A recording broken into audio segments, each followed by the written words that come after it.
Yeah, it is another episode of the Autumn Windbags. RJ Clifford, Johnny Soto. Let's have some fun today. Your pussy's tail's in the corner.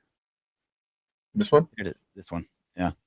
Do you ever pick him up by its neck with your teeth? Just like No. a cat. No. I pick him up by that. I pick him up when he's doing something bad. I just grab him so he chills. Or when he's kicking too hard when I'm cutting his nails, just grab him from the back of the neck and just hold him there. He just kind of seizes. Because I used to fake bite my dog and they'd flip out. Because I'd roughhouse with them, no problem. And I'd be like, I pretend like I bite their neck. I'm like, oh Jesus, oh God, we're taking away. Whoa, chill out. They know how dirty your mouth is. They don't want that on them. They're like, back off, pervert. Back off, Antonio. Back off, jack off. What's the matter with you? What movie is that from? Let us know in the comments. Apologies. We've been dark for 2 weeks. 100% my fault. On the road, international life stuff.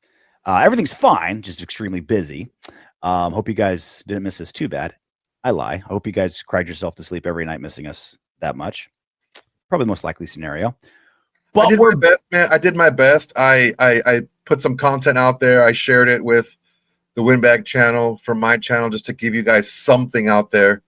So I try to give you guys some type of content if you weren't watching me already. Yeah, what collabs? I don't even know what that is or how that works. Yeah, it's in when you build it, you just collab with somebody and they accept and it goes on their channel.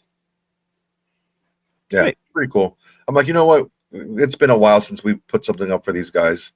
If somebody is watching Windbags and not watching Raiders versus the World, let me give them something so they can watch something. We're like Sonny and Cher doing a duet. So bye week. I thought it was a good time to do a little bye week review of the season as a whole. Consider it like the Raiders are our employee and we're doing a performance review. If you're the Raiders and you're an employee and you're getting a performance review, how big are the bricks that you're shitting? You're just like, oh God. Oh God. Yeah, I think you're taking your own box. You're just like, yeah, I'm gonna stay I'm gonna call in sick on Friday. I'm gonna do the office space and just like leave at like 4:45 on a Friday before he says to come in on Saturday. Because it ain't good. It's bad. And we all knew it was bad, right? We're watching the blowouts and how bad the offense is and the interceptions and special teams are in shambles. We all know that. We have eyeballs. But it gets even worse when you dive into the numbers. So we're 2-5, last in the AFC West. Geno, even after a bye week, still leads the league in interceptions. He's tied with Tua with 10.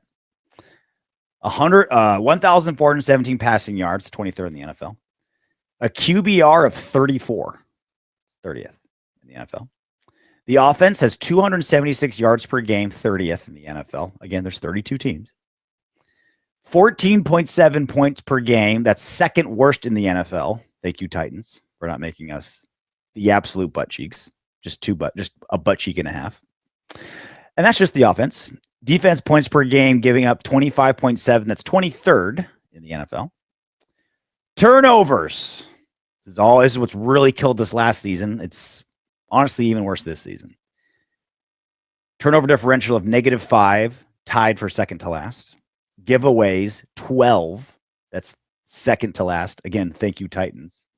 I imagine there's like a Titans YouTube team out there just like even more pissed because they're last in everything. And finally, probably the primary way to tell how a team is doing, like obviously the record is all that matters, but if you really want to give like a really good single snapshot of how good the team is point differential. And point differential currently is -77, 29th in the NFL. All right, Raider employee, explain your fucking self. Like, what would if Mark Davis went to Pete Carroll, Spy Tech, the coordinators, and Geno Smith, and he reeled off all this shit? Like, what's your response? Like, what can you say to all this? Well, I just tell them the truth. We were a thinning roster that was very top heavy, and the top of the top heavy that we speak of was injured. Yeah. And that really just kind of threw everything for a loop. It's more than just Brock Bowers getting injured. We saw this Raiders offense in its true form for 3/4 of this entire season. Mm-hmm. Brock Bowers was a shell of himself the few games that he played after the first game, and then he missed a few games after that. Taking Brock Bowers, who is our best offensive player, off this team doesn't allow us to use our second best offensive player, who is Ashton Genty, very much when we can't use the pass. And also, instead of the best defensive player covering Brock Bowers, he's now covering Jacoby Myers. And then the second best player is not covering Jacoby Myers. He's covering Trey Tucker or Besh or whoever. So everyone has to get pushed up. Jacoby Myers, for all his positives and everything, he's not a number one wide receiver. He's not a number one target. He wasn't brought in to be a number one target. He was brought in to be a number two behind Devontae Adams. Okay. So he was never even brought in to be in that role. You put him in that role, and as far as Jacoby Myers goes, this is like the dream scenario for him, is to have Brock Bowers out and hurt, and he gets all the targets. He hasn't really performed that much better than he did last year, because that's not who he is. He is a good complement. This offense needs Brock Bowers to come back and be healthy and be the Brock Bowers of old, so we can see what we actually have. We were thin to begin with. Then you take your best player. It's like taking Max off the defense. How bad are they? Well, yeah, they're pretty bad, because you take the best player who makes everything happen off that side of the ball. That's what happened with Brock Bowers. As far as the defense goes, we are just letting everyone do what they want. That's the sad part. And I think the coaching needs to change. And I said it on my channel a couple times. We're going to find out how serious this coaching staff is, and or if somebody above the coaching staff is pulling the strings to do something different than what they would probably do if they wanted to win, because winning isn't the biggest priority. We're going to find out if everything's exactly the same lineups, same cover 3 defense, same Geno in the shotgun, throwing the ball around the field. If that's what we see this game coming up, then this team is not interested in winning, because that's what we've seen this first 7 games, and it hasn't worked. So if you're the conglomeration of Pete, Spytech, Geno, OCs, and I'm Mark Davis, I'm putting down my PF Changs. Toothpick in the teeth. I'm halfway opening my fortune cookie. My answer is going to be, this offense is arguably the worst in the league, and you're blaming it on the injury of one player. Like, if that's the design of the offense, then that's an atrocious design. And defensively, kind of same thing, right? Like, okay, Max has been playing semi-hobbled, not his full self, and even when he wasn't that great. That is an atrocious design, if that's what you guys did. I think the answer to Mark Davis, if I'm a conglomeration of all those Raider personnel, is you saw how much cap space we had when we started. You know how bad this roster was when we took over. Whether you probably can't admit it, Mr. Davis, but Jon Gruden was one of the worst GMs in football and completely eviscerated this team. Josh McDaniels eviscerated this team. Antonio Pierce eviscerated this team. And it's going to take more than one off season to turn it around. And yeah, we're going to tell everybody we want to win now. And Pete Carroll's going to coach the shit out of everybody. And we're going to, practice our fucking best, and we're going to see what works and what doesn't. But this wasn't a win year. This was a rebuild year. And this is what we're seeing. Now, it's still even worse than that. Like, if you would have said, all right, end of scene.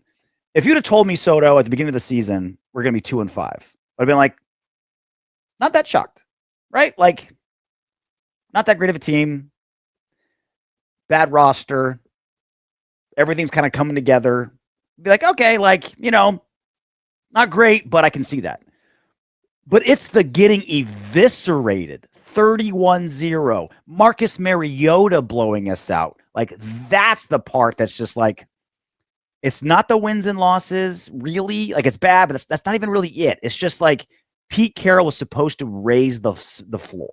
We're supposed to, like, the embarrassing, bad, blowout, just drizzly shits losses that the Raiders always have a couple every season. That part was supposed to go away, and it didn't. That's most concerning to me. Not even the 2-5. It's just the like, dude, where is the improvement? Where is the like overall foundation of something? Where's anything different? Right? It's just more of the same. And it shouldn't be more of the same when you're Pete Carroll going from Antonio Pierce, Josh McDaniels, like terrible, terrible coaches.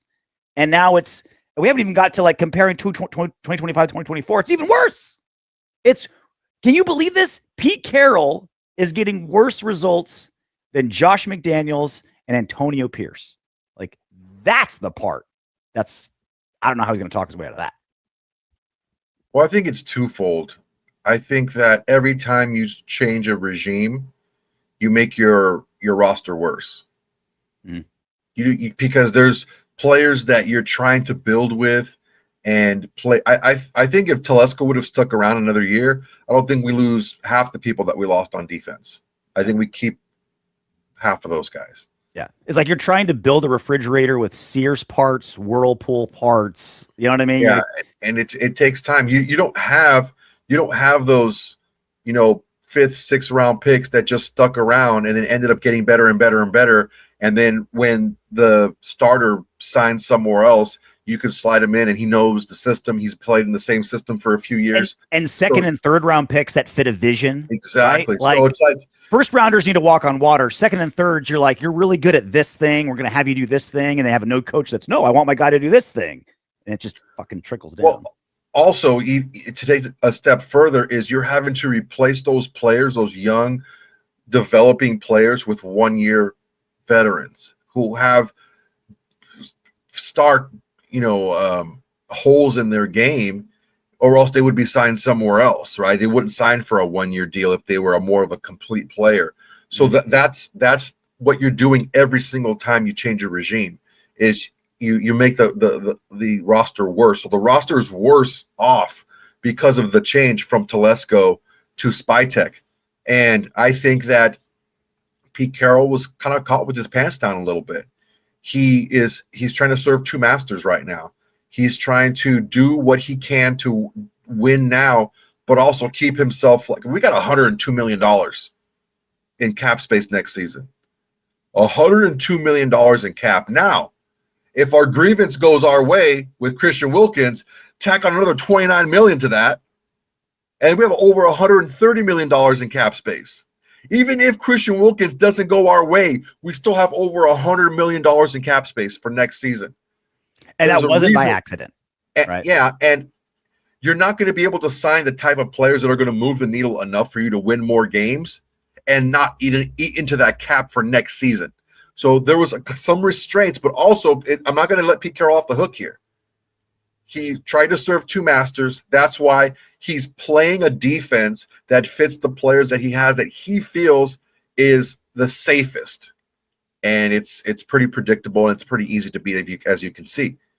So we need to figure out a way to get everyone in the organization, from the owners to the executives to the GMs and all the scouts and the coaches and everybody, pulling in the same direction. And the easiest way to do that is to get a young rookie quarterback on your team as your starter. That way, everyone knows this is the direction right here. The direction goes through that man right there, that player, that quarterback. That's the direction of the franchise. That's the easiest way to do it. Yes, that's the easiest way to get everyone on board. 4th overall pick or whatever it's going to be on top of a stack of chips.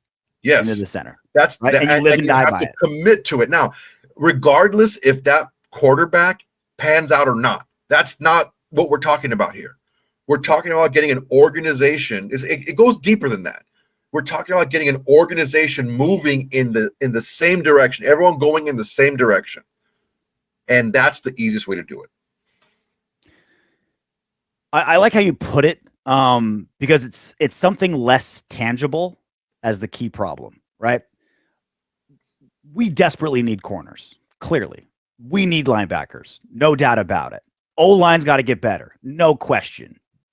Geno Smith's either got to figure it out right this second, or we're drafting a quarterback next season, right? Like that's already a done deal, right? Like clearly there's personnel and players that need to be, and we need depth, blah, blah, blah. But none of that matters if the bigger issue that's been sitting with the Raiders that is currently there and has been there is still there. So the Raider, like you talk to other organizations, and AJ Hawk hinted about it when he was on our show a while ago. Other people I've talked to have kind of like talked about it a little bit more broadly. It's like everyone in football knows which organizations are smooth ships and which ones are clusterfucks, right? If you work in PR, media, you're a fucking janitor that cleans stadiums, whatever, right? If you go to the Chiefs or the Rams or the Packers or the Steelers, it's Eagles. Everyone's Eagles, like the teams that consistently, like don't even have to win, but consistently win and don't have giant constant fuck ups, right? And even when they have down years, they bounce right back. And it's like, and they're down years because quarterback got hurt or right, you know what I mean? It's like it's not like failure isn't COVID. It's not a fart that spreads through the fucking locker room. It's just like, oh damn, bad luck or one bad decision, but we'll figure it out, right? Mm-hmm. Everyone in football knows who those organizations are, and everyone in football knows the Raiders isn't one of them. Oh yeah, it's like personnel problems, right? Like that. Yeah, that's legit. Like we legit need more personnel. But it's like saying, oh man, I'm waking up with a migraine every morning. Oh, my migraine hurts so bad. I got to treat the migraine. You're like, yeah, you got to treat the migraine, but you have a brain tumor. The night before, right? Like you have a brain tumor. That's why you have a migraine. Like you got to fix the fucking brain tumor for the migraine to be okay. So like taking Tylenol for the migraine, it's not even putting a Band-Aid over a wound. It's like spitting on a wound and rubbing dirt in it. Like it's like, okay, like maybe your migraine doesn't hurt that bad today, but the underlying issue isn't fixed yet. So to your point, Soto, like we're drafting a quarterback next season and we're going all in on that quarterback next season.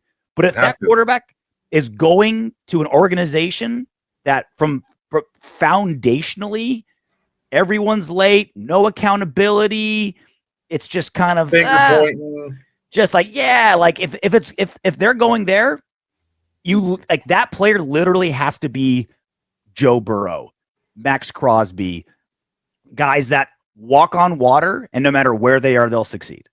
Otherwise, it's like the Jets. They're out there, but you got to pick them. Right? We haven't picked one.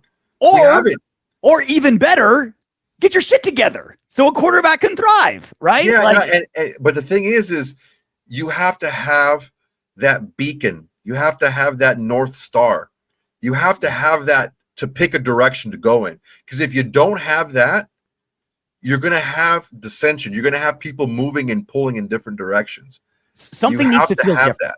Yeah, there needs to be a shot in the ass. You know what I mean? Like something needs to feel different. Something needs to be shaken up.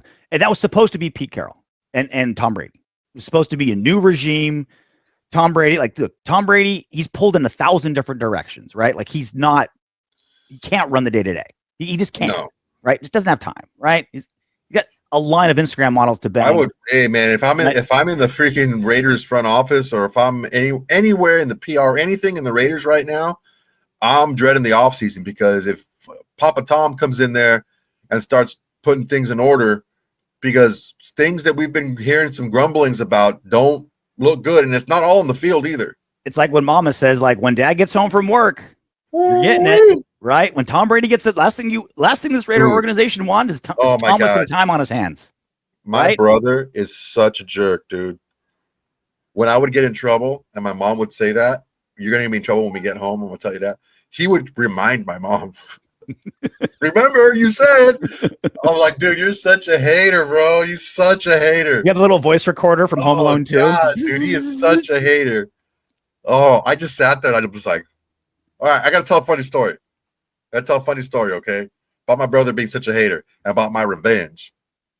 So my uncle Eddie, he came to live with us when I was, I think, in junior high. And he's like, hey, man, how about we change the garage and make it into like a bachelor pad? He was like maybe 15 years old. I was like 13. He was like 28.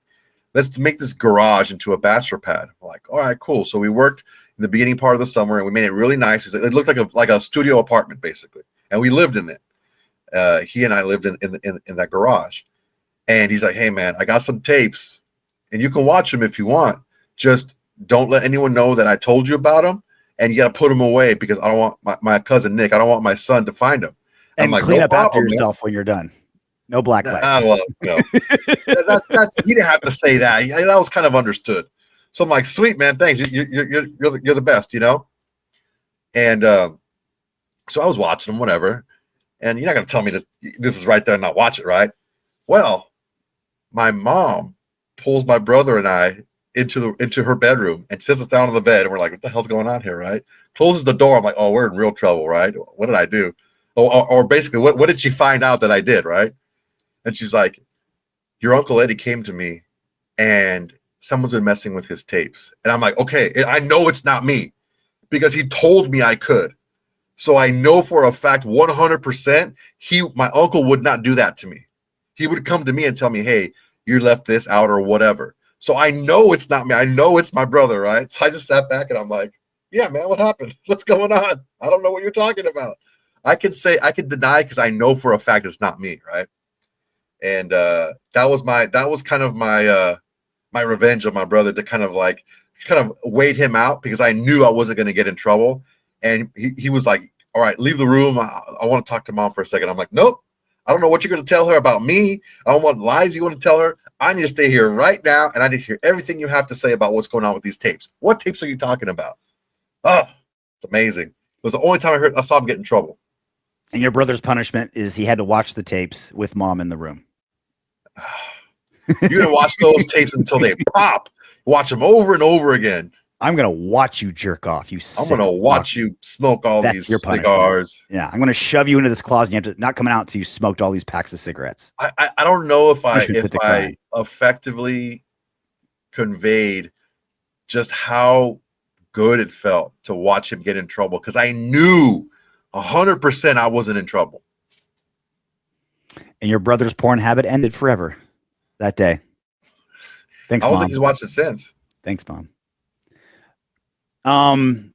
So yeah, that's basically what this is, right?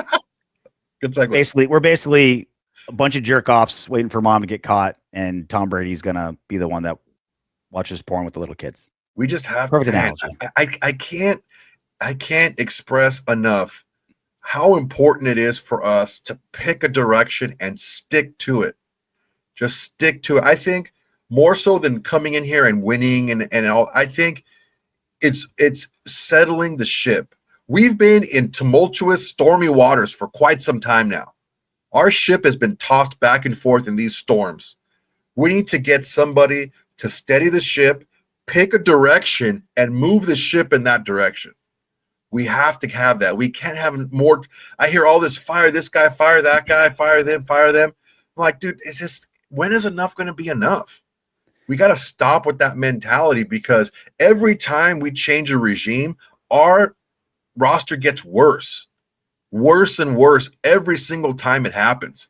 The last time we had any type of continuity was with Gruden and Mayock, and they sucked, and we still improved because there was some continuity. So we got to figure out a way to just pick a direction and move forward into it. I'm with you. There needs to be a North Star of some kind.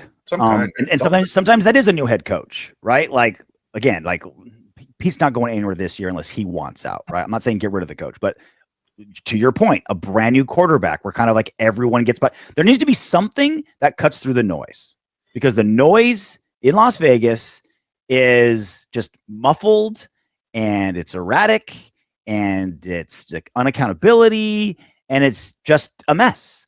Like when you're working at a company and it's failing and your boss is kind of laissez-faire, like you half-ass it, right? But your company, you find out, gets this $100 million contract, or this giant company buys you, or, you know, they get a brand new boss, like something that lights a fire under somebody's ass, because business as usual is making us go bankrupt. And that's what Pete Carroll was supposed to be, right? And this whole, like, and I get the idea. It's like competition, like, that's our new mantra. That's our North Star. But we got to see it. We're not seeing that. But we're not seeing it, and it's not happening, right? Like, there's no competition for Geno. Like, the O-line, you're like JPJ and Kappa, like what? Like, it's hard for you to like make that your mantra and sell it when you're not living it. So whether it's a first-round quarterback, Tom Brady showing up with the cattle prod, Pete Carroll, getting his act together and coming up with like something tangible and concrete that like people can really like look at and say like, I know all this is happening, but I'm going to strive for this because I can see it, smell it, taste it, like anything like that. Again, do we need players? Absolutely. But there's a reason why like the last like 5 quarterbacks for Raider Nation have had their worst seasons ever here. And it's because the rest of the rosters get progressively worse. The roster's getting worse, and it's just kind of a mess here. It's just kind of a mess in Las Vegas. Yeah. So we have to settle. We have to steady the ship. The problem that I see is a lot of people that are having discussions about what the Raiders should do are having different discussions. And I don't think you can have an effective discussion when you already have your mindset on what to do about the discussion. Mm-hmm. And I think a lot of people are dead set on fire everybody and start over. And that's not necessarily what we should do. We've been doing that, and it's getting worse and worse and worse. Even if you get the right person to come in for the job, what are they left to work with, and how patient is the ownership, the current regime, and the fan base going to be to get the program in the right direction? And it's a tough thing. I hear a lot, well, we've been patient for 20 years. No, we haven't. For as long as I can remember, we've been slapping Band-Aid after Band-Aid after Band-Aid on things. For as long as I can remember. Even with Jon Gruden, he's like, well, the leg's starting to heal, but you know what? I don't like it. I don't like this leg. I'm just going to chop it off. And he traded away like 2 of our best 3 players, right? Mm-hmm. And he shit away the picks that we got for him. But even then, because there was some direction, he figured out how to walk with that one leg. And we just have to be smarter than that. And you can think however you want to think. I said this yesterday in my show. If you want to be a mindless fan and say fire everybody, and that's the answer, you're going to be doing that every single season. And that's fine. That's your right to do so. But if you want to fix something, you have to hold every single person and every single level accountable, including the fan base, including what you expect from this team. Because ultimately, yes, we were, optimistic of what would happen. And I do think that had everyone stayed healthy, not everyone, but had our key players stayed fully healthy, we would be 3-5, maybe even, 3-4, maybe even 4-3. Who knows? But for just scrap everything and start over again, it has to stop sometime.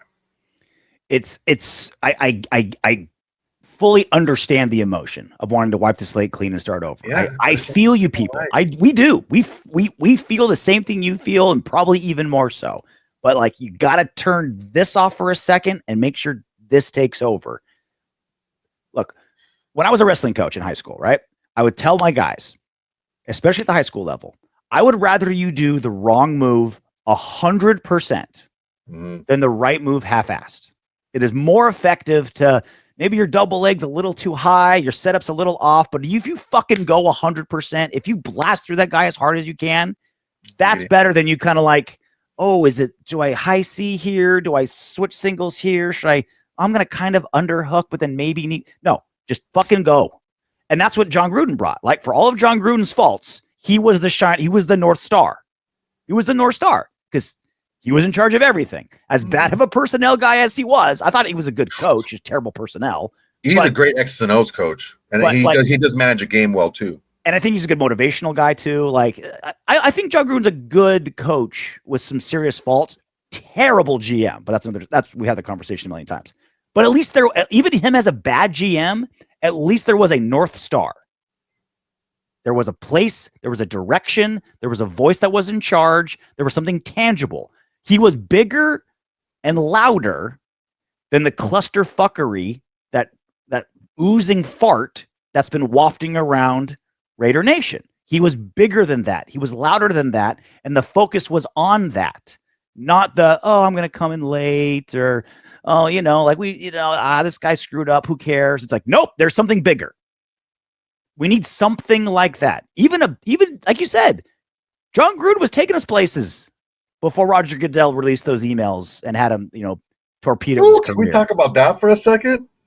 It's on to the next level. Yeah, the freaking Nevada said, screw you, NFL. This is going to be in public court. Woo-hoo! Discovery. I'll tell you something right now. Can't wait. I think it's going to go to Discovery because I don't know how willing these NFL owners are to just unload millions and millions of dollars onto Jon Gruden. I think think of how many millions of dollars it would take for him to settle. Like how many tens of millions does Gruden have in the bank right now? 50, 60, 70? I think if each team bucked up 15 million, I think he'd take it. That's what it would take. Each team giving him 15 million bucks. If he is even semi-remotely decent with his money, like there was some money guy in his ear, which is like, hey, here's some mutual funds, here's some property, put your S corp in North Dakota. Like there's at least one guy even remotely. He has $100 million. He's worth over $100 million, easy, between his broadcasting, coaching, the deal with the Raiders, whatever his payoff was there, and for him to be like, okay, I've been saying for years and years and years, I'm not going to settle. It would take you have to double his net worth for him to be like, yeah, okay. But the thing is, though, every single owner in the NFL would gladly, with glee and a smile on their face, throw Roger Goodell under the bus than to give Jon Gruden a red cent. That's just the long and short of it. Rich people don't like to give away their money, man, and they're not gonna do it, and they're gonna heap all the blame, no matter what they find in those emails. They're gonna try to turn it around because they can do whatever they want. The reason why Jon Gruden was fired was because Goodell forced Mark Davis to do it, because there was no law saying that they had to fire him. So none of these owners have to do anything, even if they were caught being misogynistic or racist or whatever any type of phobic you want to throw on it. Roger Goodell knew Mark Davis is spineless in the court of public opinion. Like we've seen it, right? Like with the COVID protocols, like no one's allowed in the stadium, or you have to have a pass. Like he's done a bunch of things where it's like once PR pushes his way, like he buckles. So he knew bad PR with the coach and the emails, because he could have, like, I'm telling you, man, like the more I think about it, Mark Davis could have been like, all right, you're suspended for 3 games. And then it kind of give him the freaking the Sean Payton treatment. Yeah, or even a year, right? Rest of the season. You're gone for the rest of the season, but I'll see you back after the season. You let it die down, and it's back. The attention span of this public is 45 seconds. And it would have been gone. It would have been gone. After the year, he would have been fine. Gone. But you know what? Look, that happened. It doesn't matter. But what I'm telling you is, it's the NFL owners aren't going to agree, because Goodell's going to push for it. Goodell's going to push. Let's pay him off. Let's shut him up, because it's his ass on the line.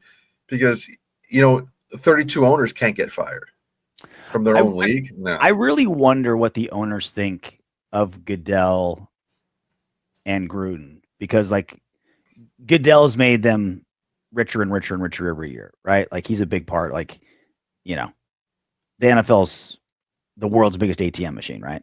Well, let me adjust that. He is the head of the department that made them more money every single season. And I think that's the way that the NFL is looking at it, that they can just slide another guy in there. I wonder, because Goodell really is, like, as much of a smarmy piece of shit he is. Like, if you're trying to get football hating pussy, right? A football hating pussy, like the son of a senator. He clearly knows all the underhanded, like dirty Washington D.C. political techniques. Like this is straight out of fucking Democrats versus Republicans, right? Like you get this email that no one has. You leak just 3 of the like $750,000 to make them look bad. Like this is straight out of DC politics. These moves by Goodell. He's the son of a senator. Like he knows these things, right? He's perfect for this smarmy, gross role. But I really wonder if owners would be like, you know what? It'd kind of be nice if Roger Goodell, we don't have to pay him $50 million this year because he has to retire because he was caught leaking emails and breaking laws or whatever, right? Like, I really wonder if they're like, hey, we got this other guy we'd rather have. I'm curious. I'm very curious. Yeah, man. Look, I doubt there's going to be any owners themselves in these emails saying anything stupid because half of them don't even know how to use email. Right. So they have it's to not carry going to be pigeon. them specifically. They can be like, well, I didn't know what was going on. Goodell said everything was fine. I trusted the guy that I put in the position to run this thing.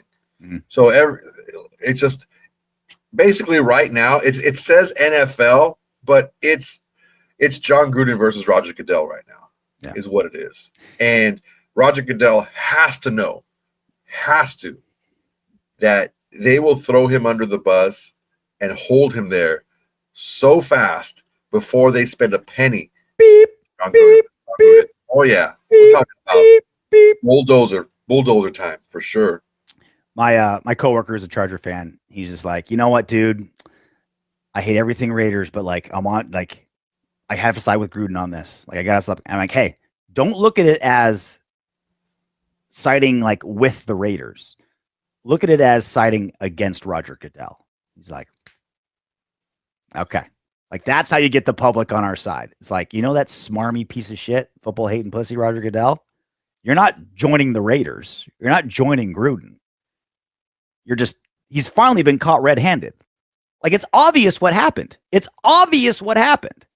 Now it just has to go through 7 years of legalities and discovery for it to come out. But we know everyone knows what happened. I think we knew what happened right away, even before we know that there was no more emails. Or allegedly no more emails. Oh, so just 3 emails of 750,000 happened to make it to 2 nationally distributed media sites. Interesting. Okay. All right. Totally. You sure? Totally. So I guess rest of the season, right? We talked the macro, right? The real issue. Now let's we dealt with the tumor. Now let's talk about the migraine. I'm of the opinion you play everybody who's most likely to play the most next season.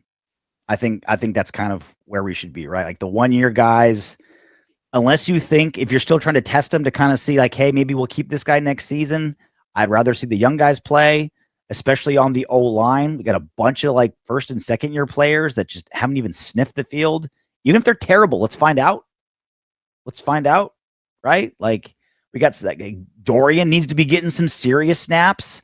And it's not like Kyu Blue Kelly is like knocking anyone's socks off. It's like, why is he still there? Right? 1-year guy, like he's already been cast aside. Like it's play the young guys, see what we have. Best case experience. They're going to be good quality players for us, and let's get them more reps, more time, more experience, more time in the system. I still don't think Patrick Graham and Chip Kelly are gone next season, despite how bad things are. We've been talking about it. It's not time to wipe the slate clean. Their Chip is not this bad of an OC. Like he hasn't been this bad of an OC in other places. Like this isn't the true version of him. It's a greater problem, right? We draft a quarterback with our 1st round pick. It's certainly going to be at least a top 10 pick, maybe even a top 5. And Geno, like I don't think we cut Geno just purely because of cap situations. So it's your standard issue, veteran quarterback, rookie quarterback. He learns under him whenever, at some point. We can get rid of Geno pretty quick, dude. Pretty easy. I think he's like a $15 million cap hit. It's enough where it's like you kind of might as well keep him. Because it's like such a big hit. All depends on how. Well, it depends on a couple things. It depends on what happened, how they feel about Kenny Pickett. It depends on what they do with Aiden O'Connell. Aiden O'Connell's not going to make it through waivers if you want to put him on the practice squad as your 3rd quarterback. He's not going to make it through. Someone's going to grab him. Yeah, he's sticking around for the rest of his contract unless we get something for him. Unless he should. He's good enough to be. We should keep him on the roster. Friday's going to be very telling, man. Friday's going to be very telling because if Jacoby Myers, if Jackson Powers Johnson, if Aiden O'Connell sit on Friday, they're probably getting traded. If they don't practice on Friday, it's because you don't want them to get hurt. They're probably not going to play on Sunday, and they're probably getting traded on Monday. especially Aiden, who's in that 21-day window out of the IR, where it's like, okay, we've like, I forgot the exact term, but like he's activated into the window, so he's not active. They need to still file that paperwork. Then he can practice and blah blah blah and all that kind of stuff. And that's I can't imagine the Raiders thinking like, oh yeah, Kenny Pickett's going to be like our veteran dude that the rookie's going to work under. Like I think Geno is fine with that. He's already been paid. The cap hit versus what we'd pay him, I think, is in right at that window. It's like it's cheaper to keep her, right? You'd rather just stay in a shitty marriage rather than get divorced. Like I feel like that's kind of the case with Geno. I think honestly, our game plan moving forward is a little bit different than yours, because you still have to have a functioning offense. You can't just put all the rookies out there, because look what happened against the Chiefs. We didn't get 100 yards of offense. You still have to run your offense and run the bet, but you have to mix in these rookies a lot more. Yes, to clarify, you play the guys that are most likely to get the most snaps next season, which is Jackson Powers Johnson, and like it's still like the what I mean, like the guys that are probably going to get the most snaps next season. So if it's so like the rookies on the O line, how many of them would start next season with who we have now? Not there, but like Besh, like he should like Dorian, like these guys should be getting some serious reps. Yeah, for sure. Even with Tyler Lockett, even if on the off chance we keep Jacoby Myers and Tyler Lockett at the same time, you should still see a heavy rotation of young guys, and not just having them on the field to run routes. Like, get on the ball, see what they can do with the ball in their hands, run plays for them, do things like that. And, defensively, the same thing. I think we're one or two difference makers away from being a okay defense. I think we just don't have enough. There's not enough there, and we're not doing enough. Yeah, it's whoever you think is getting the most snaps next season is who plays, right? That's why I'm kind of like, don't bench Geno for Kenny Pickett. Like, Geno's contract says he's going to probably, like, yes. Could the Raiders get away with cutting him after the season? Yes. I just think the way the way the structure in the contract is, I think it's just cheaper to keep him and use him for what he is than just get rid of him and lose, all that stuff that you gave for him. And so it's like, yeah, Kenny Pickett, like Aiden O'Connell's I think it's more likely to start him than Kenny Pickett, because Aiden at least is going to be on the team next season. He still has one more year, right? This is his third year. I mean, they did trade away a 5th-round pick for Kenny Pickett. They didn't trade anything for Aiden O'Connell. And if they don't see a huge difference between the two, obviously. But Pickett's contract, right, is how long is his contract? I don't really look into the contract. Not really diving into KP that much. Don't know the ins and outs of. I can check.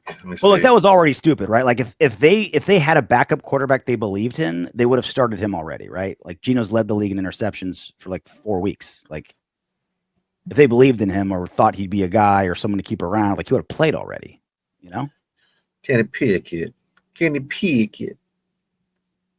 Let's see what we got going here in this bitch. Kenneth Pickett the third. Oh, he's a third? No. I like him a little bit better now. He's not. Oh. Let's see here. Trying to make him sound more distinguished. Kendall Orenthal Pickett Esquire. He's got a club option for the 26. And if they don't pick up the club option, he is a unrestricted free agent. So yeah, he's basically a 1 year. It was a 1 year rental. Basically, yeah, he's going to be a free agent. Yeah. So like, why? He's not a starter. They're not going to pick up the option. They can probably sign him back for cheaper. Yeah. Like, why give him reps? Right. He's probably going to be gone. So that's where I'm at. Play the guys you think will get the most reps next season. Still run your offense. Still play your best players. Because look, you want to lose a locker room quickly. Bench veterans that are still trying to keep their jobs in the NFL and not let them put tape on, good play on tape. Like guys that can play some rookies to watch them screw it up, while the veterans are like, dude, I still need to have a job next year. Can I put some freaking plays on tape? Mix them in. You got to mix more people in. Well, like I'm with you. If it was like, oh, this guy's like average and we're having a terrible guy replace him, like the guys getting replaced should just be replaced if you want to win. They're so bad. Caillou Blue Kelly, basically all the linebackers. Kappa, like these are like atrocious players. Like, yes, That like, Kappa doesn't need to be playing. It's like no one is saying, like, oh, DJ man. Glaze, we need to figure something out over there. This guy, I think he's getting the pass because of what's going on with Jackson Powers Johnson and all that debacle, but he's not been playing well. Not at all. He's been figured out. Speed rushers, he just cannot handle. Like, but that's why we talked about last season. That's why we looked at him. That's why we were so, I mean, at least I was a little bit like shocked that he was starting at tackle, because the reason he was projected to be a guard in the NFL was because he lacked lateral movement. And you just put a fast guy on him and he just beats him every time. He's been figured out. Put the fast guy on, right? Like the Tyree Wilsons of the world, he can handle, right? Just like bulldozers, just like, oh, I'm just going to run you over. Like he can handle that. Get a guy with a little wiggle, little like decent swim move. Little sizzle to the shake. He's gone, right? He's useless at that point. And that's my point. It's like I don't think we're going to lose the locker room because Caillou Blue Kelly got benched, right? Like everyone's going to be like, okay, I kind of get it, bro. Like, kind of get it. You know, like I think these are all like, okay, Porter in for Kelly, no brainer. I want to see the Lindenbergs and Eichenbergs get some reps in. Like see the Berg twins, the Berg boys. The attorney office of Berg and Berg. Let's see them get some work done. I want to see Charles Grant get some reps. Let's see what there's there. That's kind of it, really. Well, there's also Caleb Rogers. Yep. See what he can do. Throw him in there. He's played everywhere. He's played every single position, including center. You could put him anywhere on that line. Because I'm telling you something right now, I don't care what you like and what body style and athleticism you like in your center. He was getting picked up, and Jordan Meredith was getting picked up and thrown to the side. He's just not strong enough to play that position against these huge defensive tackles. We got to figure something else out. So we've done 48 minutes of doom and gloom. Like this was supposed to be like the fun Raiders podcast you go to. Like there's news sites, there's tape guys. There's like, oh, we're just gonna have some fun with talk some Raiders. It's like we have nothing but doom and gloom. The shitty part is I want to have a good time, which is why I told the story about my brother. You know, have fun, whatever, joke around. But ultimately, this is what it is. And to put a different spin on what's happening right now, we do, as crazy as it is. Okay, I was reading an old article that was written in 2023. In 2023, in 4 of the previous 5 seasons, a team that started the year 2-5 made the playoffs. Mm-hmm. So it's not out of the realm of possibility. Is it likely? No, definitely not. I'm not saying that at all. But there still can be some adjustments made for us to start winning more games. And if you just want us to go out there and lose out the rest of the season, you don't have a vision that's shared by anybody in the Raiders organization. They want to go out there and win. They want to go out there and play well and win and find out what they have to find out. And if they happen to win because they're doing that, then that's what happens. But they're not going to go out there to purposely lose ball games. So here's a sprinkle of good news. We'll give a little Salt Bay of good news. Brock Bowers is practicing. Pete Carroll said he looks great. He really does. Looks like he's full speed and he's back. So last week with the 3 days that we had, he looked good every day, particularly good on the Monday practice, and he kind of stole the show a little bit. So we're thrilled to have him back. Great news there. Like we mentioned, Farva is practicing. Aiden O'Connor. I'm not sure how soon he'll get back. He'll practice. He's throwing today really for the first time with us, so we'll see how it goes. But it's a great bonus to have the third guy available. That was also Pete Carroll. And Mad Max. Pete Carroll said earlier that Crosby, knee and back, and Adam Butler are on the same recovery plan. There's a chance Crosby also won't return to practice until Friday, but, quote, we expect both of them to play, from Pete Carroll. So our 2 best players and our beloved backup quarterback trending in the right direction, which is a good thing. And again, same thing. Like, we're not saying don't play starters. We want Brock Bowers in this system, learning the system, jiving with Geno Smith, teaching everybody. We want Maxx Crosby playing. Hey, the defensive tackles, if Max is next to them, can they perform? What's the best way to use them? Blah, blah, blah, blah. Like, Aiden O'Connell, he's going to be on the team unless he's traded. He's still going to be on the team next season. Like, he needs to learn the system. If he's going to be the backup or whatever, like, we're not saying don't play your good guys. We're saying play the guys that are going to start next season.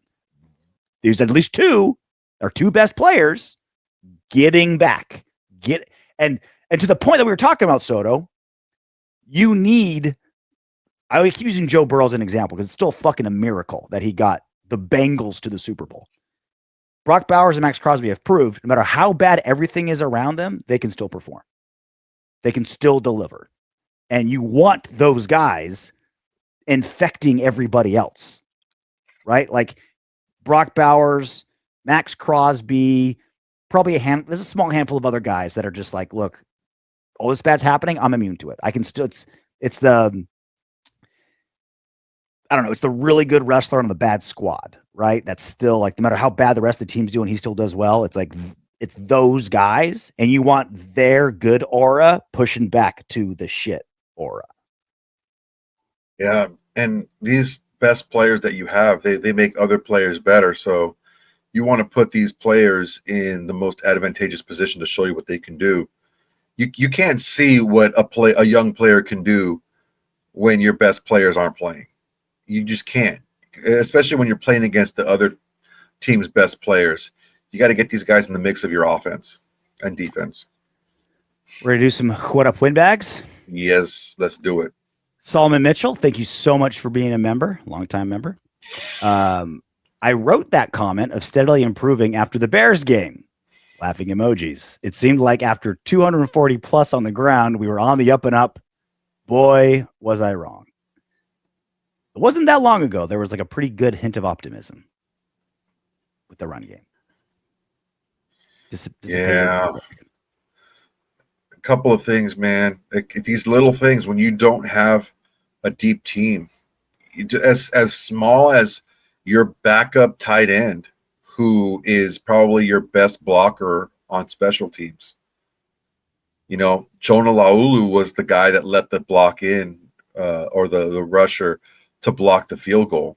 And that would have been Michael Mayer on the outside blocking that guy and not letting him run past him. So it's as simple as that, man.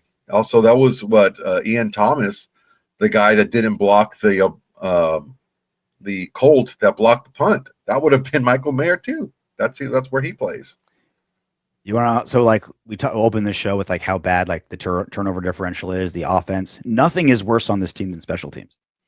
The Raiders have missed 21 special teams tackles in 7 games. 21 special teams tackles, on pace for 51 missed tackles in a season. In 2024, the Raiders missed a total of 19 all season. In 17 games, they missed 19 tackles. They've already missed 21 and on pace for 51. Those 51 missed tackles will be the most ever in NFL history by a special teams unit. But wait, there's more.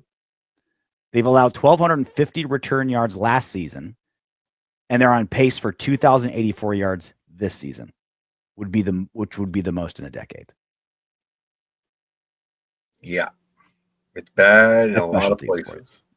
Sam DeMann, also thank you for being a member, another longtime member. Why does an experienced head coach need so much time, but a rookie head coach can turn it around right away like the goofy dude at Jacksonville? And the Jaguars were just as bad as the Raiders. Good question. Quarterback's part of it. Also, this goofy guy that goes to the Jaguars is the offensive coordinator. So you put those two together, and you get an offense that can put up points. And I think, again, I'm not saying that they have found their North Star, but the Jaguars are a good example of an organization that hasn't been ran well either, right? It's not just like a good organization that had like bad coaching luck or bad quarterback luck or whatever, right? Like it's been a mess for a while. So credit where credit's due. The Jaguars aren't great, but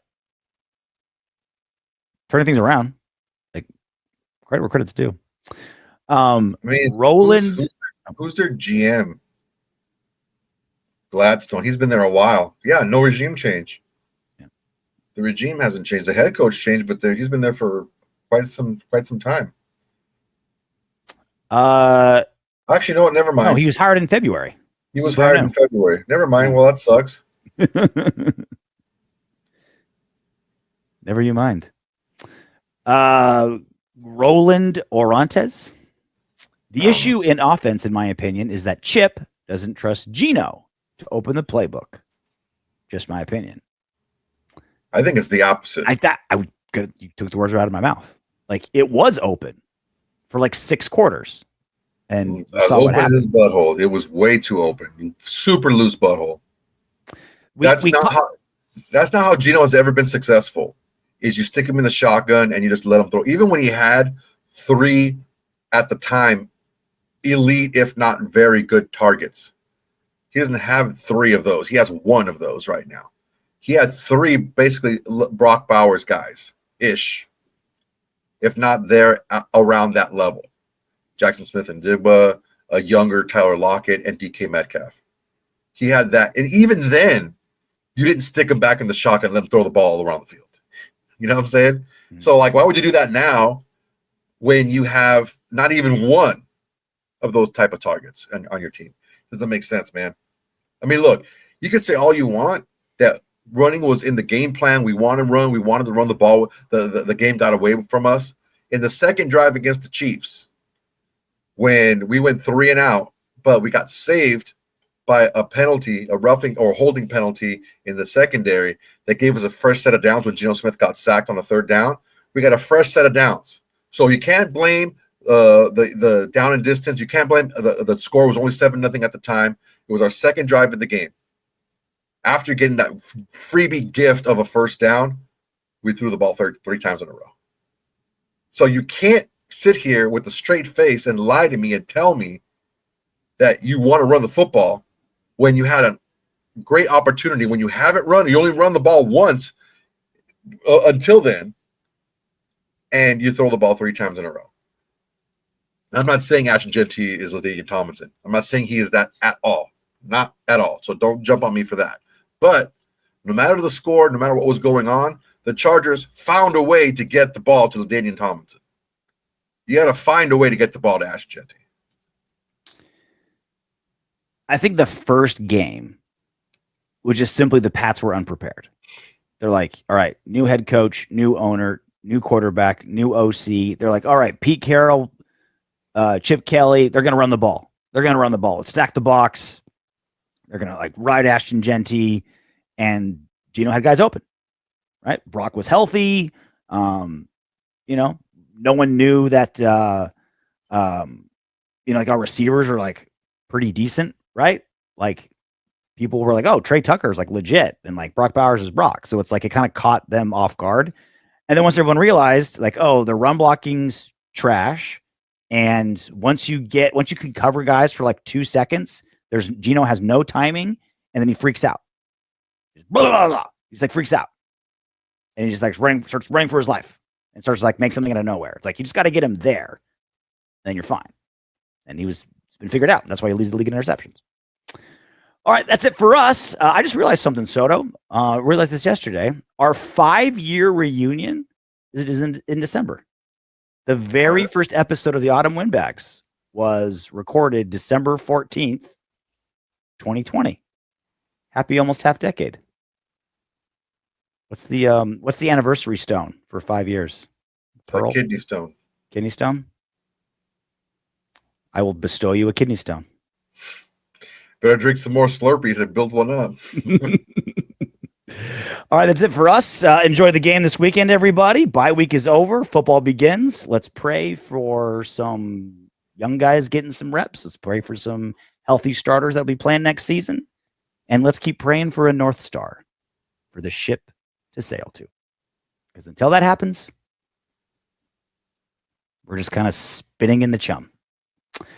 Until next time, knock on wood if you're with me. Well, looky look at you making it to the end of this video. You look like you want more. Go ahead and click the next video, and if you really love it, go ahead and subscribe.